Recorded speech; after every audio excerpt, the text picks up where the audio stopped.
Okay, so we just entered through the upper adit. It's a tunnel that runs for about 30 feet before opening up into a small stope. Inside the stope we can see some pretty impressive mineralization. We can see galena in the wall, we can see some pyrite, and we can see a little bit of sphalerite and some malachite. The galena is an important lead ore, it's lead sulfide. The pyrite, that's a copper sulfide. It's also known as fool's gold. Not a very important mineral here. And the sphalerite is their zinc ore. So we're going to follow this tunnel that's right in front of me and follow the vein in a northeast direction. See what we find.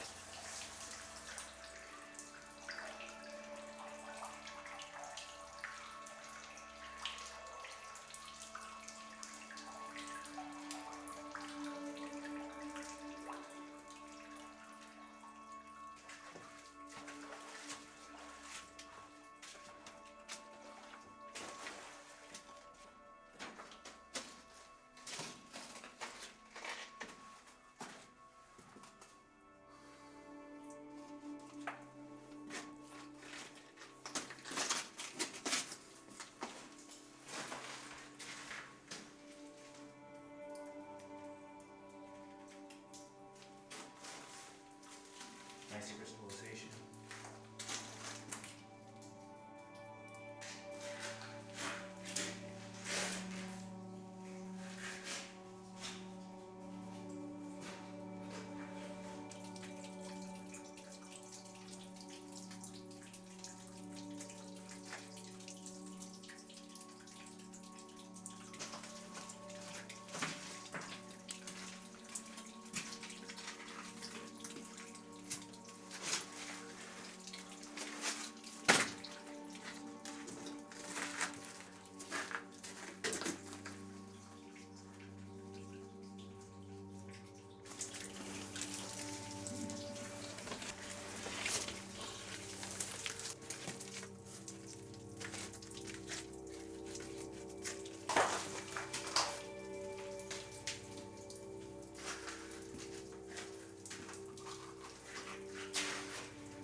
We just climbed down into a lower level of the mine, and we're encountering some pretty sizable stopes.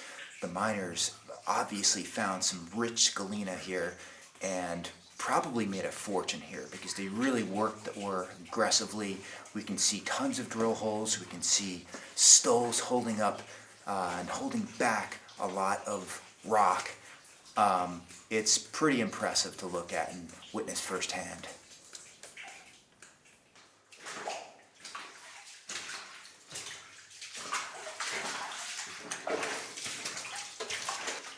One of the last things that they would do at a mine before they abandoned it is they would salvage the rails. To do so, they would pull up the rails and the ties. And you can see evidence of the original tracks right here. This is a rail, and it's very corroded. And over here, you can see some of the spikes which fasten the rail to the ties, still in place.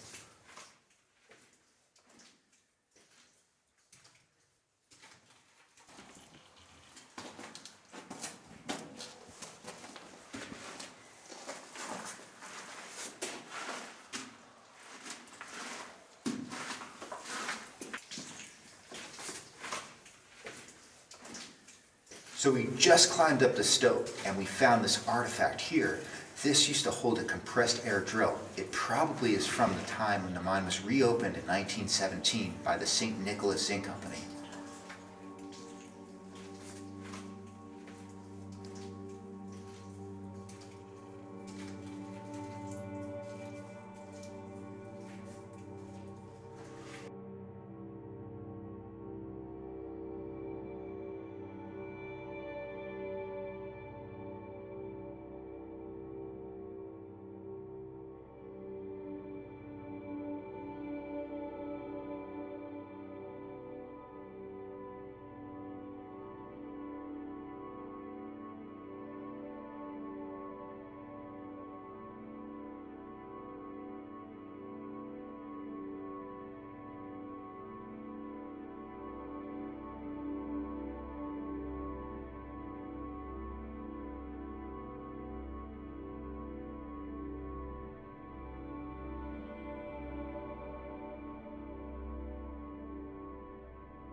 So we just reached the end of the mine here. This is as far as you can go, and you can still see that there's some galena ore left. It's still attached to the rock, and it looks remarkable. It really looks like good galena ore, something that you'd want to take home, put on the shelf.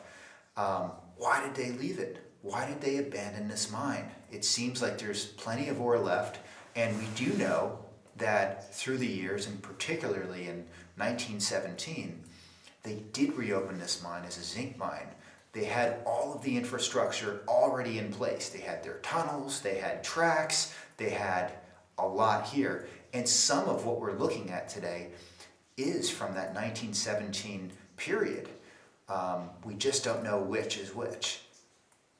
We've seen everything from ore chutes to a jackleg drill to the remains of dynamite boxes, rail still on the ground. Why did they leave it? Did they find it unprofitable to mine? It seems like it's rich enough, but we don't know.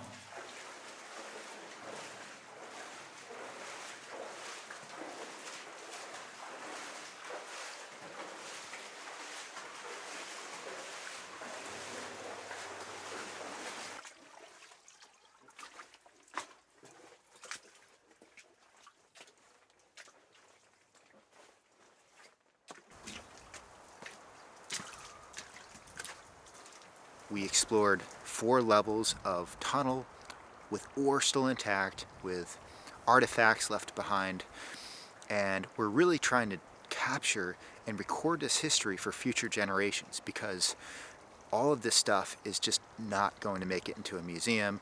It's not going to make it into history books, and we really owe it to ourselves to capture this history while it's still here, so that future generations can appreciate the history